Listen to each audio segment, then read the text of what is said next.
Okay. So, unang-una, gusto ko pong talakayin po sa inyo ang isang napaka-importanting bagay. Nag-e-escalate po yung giyera dito po sa Middle East. According to the last, parang gantihan na po ang nangyayari. Parang ganyan na lang po ang mangyayari. Gegerahin nito, and then gegera na naman yung isang panig, no? Ngayon, ano po ba ang senyalis nito? Matutuloy na po ba yung Third World War? So, hindi po pwedeng matuloy yan according dun sa nakaraang vlog natin. Dahil bago lumabas yung kabayong pula, ito po digmaan, no? Lalabas muna si kabayong puti. White horse, di ba? May kantang white horse eh. So, ang nakasakay po sa kabayong puti, the Antichrist. Okay? At hindi pa po siya lumalabas. May mga speculation, si ganire, si ganito, si ganyan ang Antikristo. Well, if you are a believer, if you're a Christian, let me tell you this, okay? Hindi mo siya mamimit kahit kailan. Hindi mo siya kilala kahit kailan. Wala tayong clue kahit kailan. Because bago siya lumantad, sabi ng Thessalonica, aalisin na tayo ni Lord Jesus. Palakpakan natin si Jesus. Yehey! Okay, hindi ko po kayo nakikita ng pumapalakpak. Pero sa puso ko, sa espiritu ko, yan, na division ko, ay naku, ang daming nanonood pumapalakpak. Okay? Aalisin tayo ni Jesus dine sa lupang ire dahil ang lupang ito ay magdaranas ng tribulation sa loob ng 7 years. Okay? Ito po yung 70 weeks ni Daniel. So ito po ay magaganap pag wala na tayo dito. Kaya yung mag-speculate ka na si Donald Trump, anong pangalan pa ng isa? Macron, okay? Yung Pope, alam niyo po ba, while growing, talagang nung bagong Kristiyano ako, naniniwala talaga ako ang Santo Papa, yung Pope, ang Antikristo. Pero malayo sa katotohanan. Ne? Kasi kung pagbabasihan mo talaga yung iba't ibang katangian ng Antikristo, hindi po siya fit. So, kung bibigyan niyo ako ng tanong, sino ang Antikristo? Hindi ko masasagot. Hindi natin siya makikilala. Lalantad siya sa mundong ito pag wala na po tayo. Kapag ka nagkakagulo na yung mga tao, kasi nag-disappear tayo mga born-again Christians, no? So, ang mga tao ay magugulantang. What happened? What happened to them? Yan. Then, biglang may lilitaw from Europe, no? Naniniwala ako, siya, yung talagang makapangyarihan siya in his speech, no? Powerful din siya in pagiging karismatiko, no? Madali niya makukuha ang atensyon ng buong mundo, atensyon ng mga tao. Then people, yung mga na-left behind, syempre, magtataka. Sino ba itong taong ito? Napakadunong, napakarunong niya. And then, ahangaan na siya. Alam niyo yung sasabihin ng Antikristo, kinuha sila ng mga aliens. Okay? So, ngayon pa lang po, alam niyo, ang dami ng movie ng alien. Meron akong mga DVD ng yung E.T., ano pa ba? Meron akong Return of the Jedi, mga pelikula. Paborito kong pinapanood niya. Hanggang ngayon, pinapanood ko pa rin actually. Pero makikita nyo rito, nakaset na ang mind ng mga tao na parang napalitaw na po gamit ang Hollywood, syempre, na parang totoong-totoo ang mga alien invasions, which is not true. Hindi po totoo ang mga yon. Wala sa Biblia ang mga yaan. Okay? Ang nasa Bible laang ay ang Panginoong Hesukristo ang may hawak ng lahat. Hindi ang alien, hindi si E.T. Napanood ko yung E.T., umiyak pa ako noon nung ending.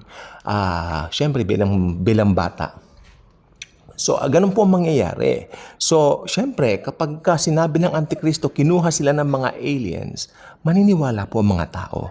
Sapagkat ngayon palang nakaset ng kanilang mind na ganun nga ang mangyayari No? Kaya, yes, hindi natin makikilala kung sino si Antichrist. Pero taga-Europe siya, sabi ng iba taga-UN, no? So, meron siyang sabi naman ng iba, member ng Illuminati, which ay malakas ang kutob ko, yes. Europeano siya. European. Okay? At Ilitaw siya gamit ang or taglay kako sana ang kapangyarihan ni Satanas. Okay. Satanas yan. Satanas. At yun ang mangyayari. So, makikita niyo po, si Satan, pangarap talaga niyang lupigin at talunin si Jesus. Pangarap niya rin na gayahin si Jesus in everything at pagkakataon na po niya yan sa katauhan ng Antikristo. At naniniwala po ako, pangarap talaga niya na magkatawang tao din. At maisa sa katuparan yan kapag dumating na si Antichrist. Okay? In particular, kasi naniniwala po ko, kasi sa Biblia may nakalagay po sa Revelation, dali lang po. Sorry for that. Mahamog po kasi. So, saan na ba tayo? Ayun. May nakalagay po sa aklat ng Revelation na masusugatan ng Antikristo. Well, sa maraming paraan, naniniwala po yung iba, mababaril siya, ma-assassinate ang Antichrist sapagkat during the time of his campaign, yung mga ginagawa niya sa mundo, marami ring against sa kanya. So, ma-assassinate siya. Pero plano po lahat yan ni Satan na mangyayari. So, pag na-assassinate siya, syempre mamamatay po siya sa harapan ng buong mundo. Dahil popular po ang Antikristo, he will be killed right in front of the whole world watching through Facebook Live. At YouTube Live. Okay? So, makikita ng buong mundo, makikita nila yung kukunin yung bangkay, tapos lalagay sa morgue, pas ibuburol, at mabubuhay after 3 days. Bakit 3 days? Sapagkat ginagaya niya si Jesus. Okay? Minimimik niya ang Panginoong Hesukristo. Kaya ganun po ang mangyayari. Kitang-kita po na buong mundo during that time. At ito nang binabanggit ng Biblia. Mamamangha po sila. Wow! Bongacious na buhay ang patay. Totoo po yan. Yun ang magiging susi para lalong mag-increase o madagdagan ng kanyang popularidad. Famous. So, sa panahon natin ngayon, maraming gusto maging famous, kung ano-anong ginagawa. Magbukas ka ng Facebook ngayon, live, kung ano-ano mga pinaggagawa nila. Minsan, nakakababa rin ng dignity yung mga ginagawa ng iba. Tignan po ninyo yung iba. Para maging famous na kung anong ginagawa sa sarili, nakakababa po ng dignity. If you're a Christian, don't act like that. Take it from me. Bilang nangangaral ng salita ng Diyos, take it from me. Mahalaga ang dignidad natin. May nakikita po ako na parang nagsusuot ng damit ng babae, ganon. Mga artista kung anong ginagawa. If you're a Christian, take it from me, Bilang nangangaral ng salita ng Panginoong Hesus, huwag kayong gagawa ng ganyan bilang mga Kristiyano. Tayo ang asin at ilaw ng mundo. Ba't ba tayo napunta dyan? Okay. So, ayan po. Using the technology, makikita nilang bumangon ng Antikristo mula sa mga patay. Alam niyo po bang senyalis nun? Babangon na siya at pupunta na siya sa third temple at itatanghal ang kanyang sarili bilang Diyos. Pero bago niya itanghal ang sarili niya bilang Diyos, ipapatigil niya ang mga offerings. Itigil yan.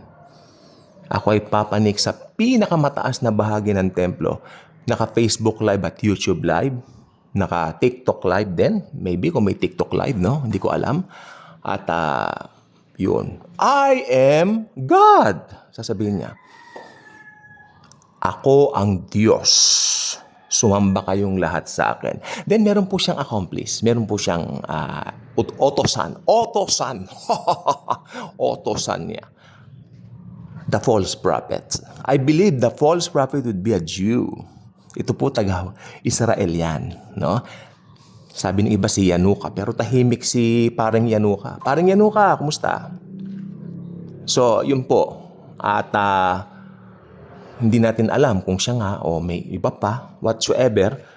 Pero between the false prophet and the Antichrist, nabibigyan din lang natin ng Antichrist. Pero mahalaga rin ang gagawin na papel ng false prophet. Dahil ang false prophet ang magtuturo ng kanyang kamay, hey, sambahin nyo ang larawan ng Antikristo. Hindi niya sasabihin ng Antikristo. Sambahin niyo ang larawan niya. Sabihin niya. Oh, may condition yan. Ang hindi sasamba, hindi makakatikim ng magandang buhay, or should I say, ipapapatay. Kasi ang isa sa paraan ng pagsamba sa halimaw ay ang tumanggap ka ng kanyang tatak. 666. 666. Okay? Kainit ng panahon na. Thank you Lord Jesus, umaraw na. Pero yung yero kasi ganun sa akin. So, yun. Yung yero, yung sinag ng araw, masyadong tapat na tapat. Okay? So, yun. Makikita po nila ang kamanghamanghang gagawin ng Antichrist sa pamamagitan ng akalain nyo. Mapapasunod niya ang buong mundo. Marami po ang magpapatatak because they want comfort. Comfort. Okay. Ngayon, kapag natatakan na po sila, siyempre may mga taong ayaw magpatatak. Ngayon, sino ba itong mga ayaw magpatatak na ito? Ito po yung mga nakapagbasa ng Biblia right after the rapture. Sila yung mga nagbasa ng Biblia at nakakilala sa Panginoon. Sad to say, hindi na po effective that time yung believe in the Lord Jesus only and you will be saved. Hindi na po. Dahil doon, believe in Jesus, may pananampalataya ka sa Panginoong Hesus, but hindi na po dugo ni Jesus ang panghugas sa kasalanan mo. Pero wala po akong panahon para i-explain yan dito. Marami na pong vlogs na nasabi ko yan. Kalkalin na lang ninyo. Ngayon, kanino dugo ang effective? Since nakalagay po sa Book of Hebrews na without the shedding of blood, walang kaligtasan. O bongga, di ba? So, walang kaligtasan kapag walang dugo na nabubo. Ha? Kanino dugo ngayon sa tribulation ang gagamitin? Di dugo mo.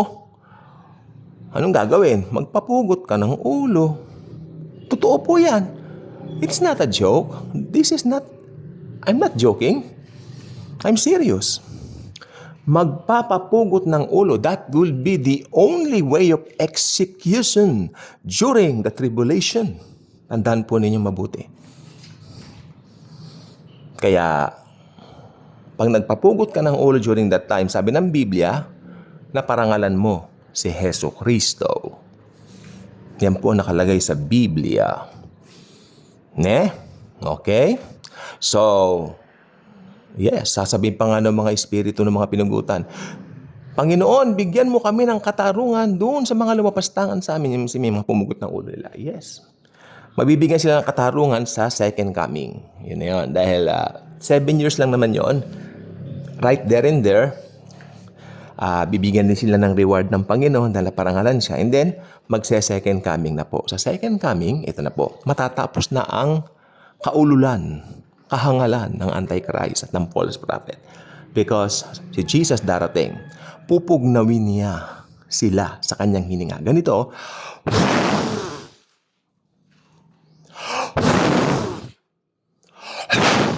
ganon. Patay na sila. Tsugi. Pero yung Antichrist at false prophet, buhay silang ibubulid doon sa Gehenna. Kaya doon sa Gehenna hell, sila po ang buena mano. Ne? Ayun, lalangoy sila doon na parang swimming, hot in the city tonight. Woo, night. Di ba? Rock and roll. Yes. Ganun po ang mangyayari sa kanila. So sila po ang buena mano sa Gehenna. Okay? So doon po, mag-uumpisa na po yung millennial reign ni Jesus. Kaya alam niyo ang Bible po, maayos po siya eh. Huwag niyo sasabihin nakakalito ang Biblia. Huwag niyo sasabihin sa mukha ko yan, sa harapan ko yan. Dahil sasabihin ko sa iyo sa harapan mo. Ikaw, ginanyan po kasi ako ang pangalan yung border namin dati. Nakakalito yung Biblia. Basa ka ng basa, ganyan ako. Sabi ko, alam mo ba, ang Biblia, ang pinakamaayos na aklat sa lahat. Ako. So, you know what? Hindi ako makikipag-argue sa ganong isip ng mga tao. I know what I am reading. I know whom I have trusted. That's the Lord Jesus Christ, the Word of God Himself. Basahin mo ang John 1:1. Tara. In the beginning was the Word, and the Word was with God, and the Word was God. This same was in the beginning with God. Talon tayo sa 14. And the Word became a human being and dwelt among us. Sino yun? Si Lord Jesus. Okay? Siya po yun. So, hindi po nakakalito ang Biblia kung talagang aaralin mo siya. Lalo yung Book of Revelation. I believe, ang ayos niyan. Ang hindi lang maayos yung ibang theologians. No? Ginulong nila. Sabi nila, ang Antikristo raw si Nero. Sabi nila, nangyari na raw yung 70 weeks nung Daniel, nung panahon daw ni Nero. Yun ang magulong isip. Pero yung Biblia, hindi po. Kasi pagka-futuristic po yun. Oo. Yes. Futurist po tayo. Hindi tayo preterist, ne? Okay. So, yun. I hope natuto po tayo, including me. No? Sa munting aralin natin ito. Sa munting kwentuhan lang naman. Hindi naman tayo nag-aaral dito ng may mga talata tayo na ano. Although, minsan may mga kung may mga Bible study ako dito sa channel natin. Nakikita naman nyo. Ayun, mag-Bible study tayo. Pero pag nag-Bible study ako, pinapakita ko yung Bible talaga. Yung mga talata. Pero ito, kwentuhan lang naman. Most of the time, kwentuhan lang ginagawa natin. But, nakikipagkwentuhan ako. Ito ang estilo ko. Nakikipagkwentuhan ako sa inyo. But, ang pinag-uusapan natin, si Jesus. Okay? Si Jesus lang. So, maganda pag-usapan si Jesus. Maganda pag-usapan ng pag-ibig niya, wala tayong ginawa, niligtas niya tayo. So, pinakamaganda pong maligtas ngayon, church age. Hindi sa tribulation. Sapagkat sa tribulation, you will have to choose whether magpatadak ka or magpapugot ka ng ulo. It's very hard. It's very hard to follow the Lord Jesus during that time. So, decide now for Him. Para ang mangyari, anytime, sabay-sabay tayong papaitaas para salubungin si Lord Jesus in the air. God bless.